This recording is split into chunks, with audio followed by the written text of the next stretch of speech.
Senhor, meu Deus e meu Pai, eu quero te agradecer por este momento, Pai. Obrigado por mais um dia de vida, obrigado pela nossa saúde, obrigado por tudo de bom que o Senhor tem feito na nossa vida. Oh, meu Pai, os dias são difíceis, os tempos estão cada vez mais terríveis, ó Deus, mas na Tua presença existe abundância de alegria.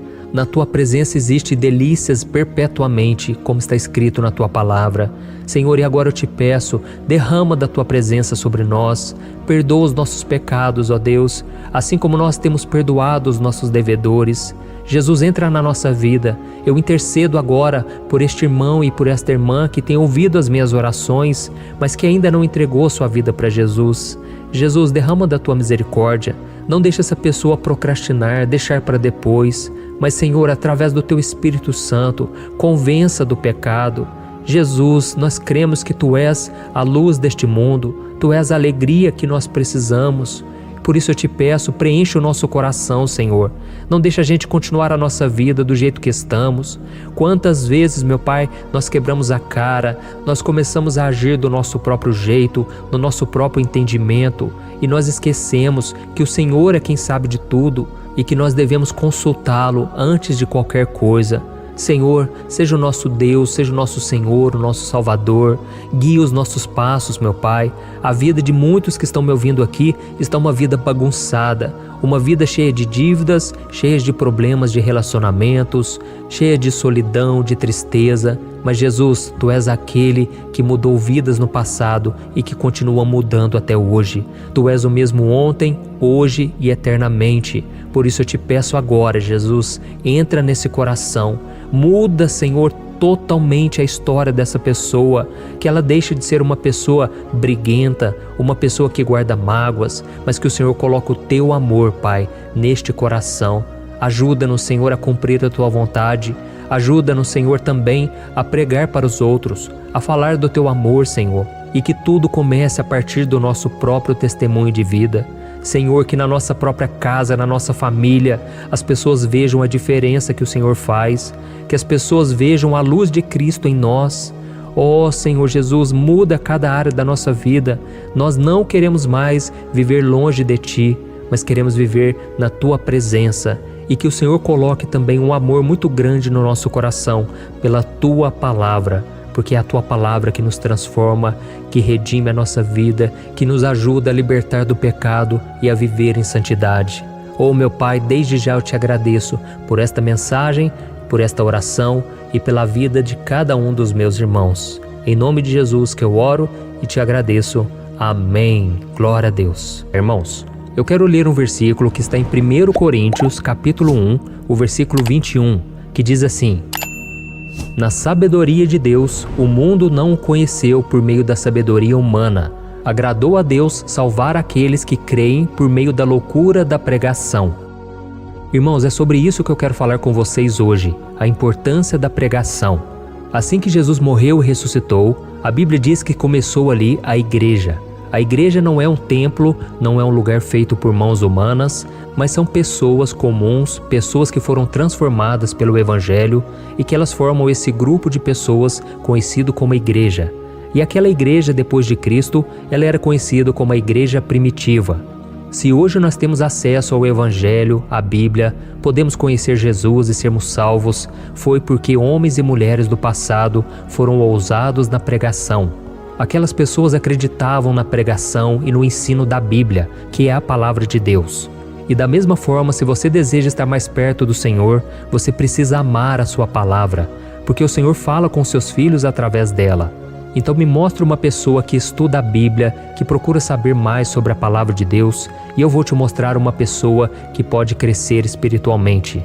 E neste versículo que eu acabei de ler para você, diz que o plano de salvação, o plano de Deus para a vida do ser humano, não é conhecido pela sabedoria humana, mas é conhecido através da loucura da pregação.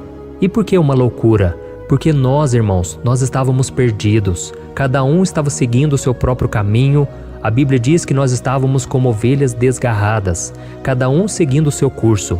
Mas de repente nós começamos a ouvir falar do Evangelho, nós começamos a chegar à conclusão de que nós estávamos errados, de que deveríamos nos converter, ou seja, dar meia volta e agora começar a trilhar o caminho de Deus.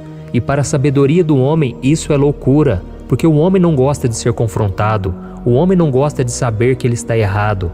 Mas o Evangelho vem exatamente para isso, para mostrar que nós estávamos errados, estávamos indo para o inferno, longe da presença de Deus, mas Jesus veio para nos salvar.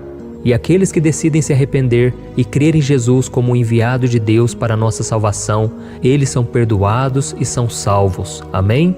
Quando nós começamos a ler o livro de Atos, que é o livro depois da ressurreição de Jesus, nós podemos encontrar diversos exemplos de como Deus honrou o ensino e a pregação da sua palavra. E tem um exemplo muito interessante de quando o apóstolo Paulo ele foi pregar em Atenas, que era o centro da filosofia da época. Ali haviam muitos pensadores, filósofos, e Paulo ele levou a palavra de Deus. Isso está registrado no livro de Atos, capítulo 17. Ali se reuniam os grandes intelectuais, os grandes filósofos gregos, e o que Paulo fez? Será que ele apresentou uma peça teatral para eles? Afinal de contas, a Grécia foi o berço do teatro. Ele poderia ter usado uma peça para contar a história de Jesus. Mas a Bíblia diz que Paulo pregou o Evangelho. Quando ele chegou naquele lugar, ele viu muitas imagens de escultura e ele aproveitou a ocasião para dizer que Deus estava muito acima das religiões deles. E eu quero ler para você uma passagem que está em Atos 17, do versículo 29 ao 32. Olha o que está escrito.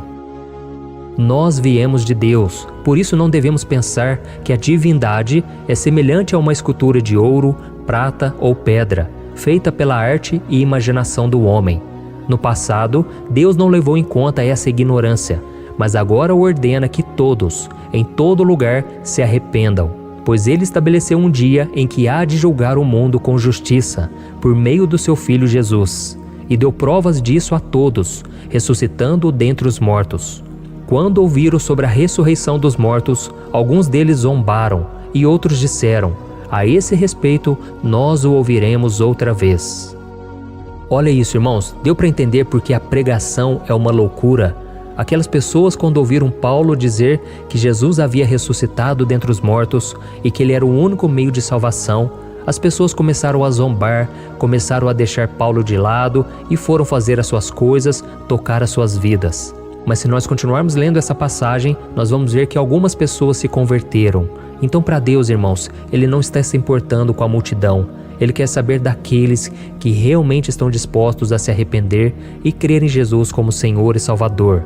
O grande problema é que nós vivemos numa época em que as pessoas não valorizam a pregação. Os sermões estão ficando cada vez mais curtos, cada vez mais rasos, e poucas pessoas têm dedicado um tempo para pregar, para evangelizar. Mas, irmãos, se nós quisermos crescer espiritualmente, se quisermos saber qual é a vontade de Deus para nós, nós devemos amar a palavra de Deus. Devemos procurar saber o que a Bíblia tem a dizer em cada área da nossa vida. Amém? A igreja primitiva entendeu isso, e por isso eles eram tão fortes, tão unidos, e por isso a presença do Espírito Santo estava tão presente na vida deles. Porque eles gostavam de aprender, eles gostavam de saber qual é a vontade do Senhor. Então, se você quiser ser um cristão forte, um cristão maduro espiritualmente, eu quero te convidar a todos os dias estar aqui comigo, não por causa de mim, mas por causa da mensagem que eu trago. Eu não sou nada, irmãos, eu sou apenas um mensageiro. Deus me chamou com esse propósito, e não é só eu que falo da palavra de Deus. Procure conhecer pessoas que vão evangelizar, falar do amor de Deus, do Evangelho, pessoas que ensinam com clareza, sem trazer sensacionalismo, mas que trazem a verdade. Custe a quem custar, doa a quem doer. Amém? A Bíblia é conhecida como uma faca de dois gumes, que corta, que penetra no fundo da alma e que muitas vezes machuca, muitas vezes vai matar o velho homem, mas isso é bom, porque a Bíblia diz que o sofrimento que é gerado por Deus, ele traz vida, ele traz um recomeço. E não tem como você nascer espiritualmente se primeiro você não morrer para os seus pecados e para a sua vida antiga. Tá bom? Não deixe para depois, entregue a sua vida para Jesus hoje e venha conhecer a verdadeira felicidade, a verdadeira alegria, a verdadeira paz, de saber que você está em comunhão com Deus e que um dia todo choro e lamento irá se acabar e nós reinaremos com Cristo para sempre. Deus. Amém? Senhor,